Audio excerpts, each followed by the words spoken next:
One of the great findings from retrieval practice and the work on human memory is that retrieval is far better for learning than actually restudying information. And what this means is that towards the end of a course, and I've certainly done this in my earlier career as a teacher, is that traditionally we would put things on and do revision sessions or reteach certain bits to hopefully, I suppose, improve students' memory of it and make it more familiar to them before the exam. But that word familiar is the key kind of danger word here.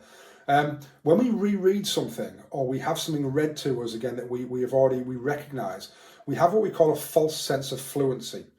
And what that means is that if we're rereading our notes, and that's probably one of the biggest crimes in revision and how not to do revision, is that our eyes, we recognise things. So our eyes only read things at a superficial level. And we look at things and we say, yeah, I recognise that, I remember that. And we mistake kind of recognition for real learning.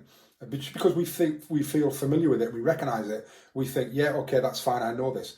But actually, we don't really know it, and we wouldn't be able to write it down without kind of any kind of prompts. It's just that we feel familiar with it. And therefore, our brain does very little work because we're reading it at a superficial level. We're not taking in every kind of word. Or when a teacher's talking to us about things, we're sitting there thinking, yeah, we've seen this before, I recognise it. So therefore, our brain's not doing much.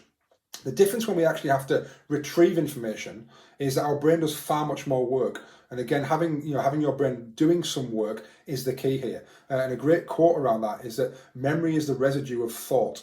So we actually have to get people to think about things deeply in order to create a real strong memory trace.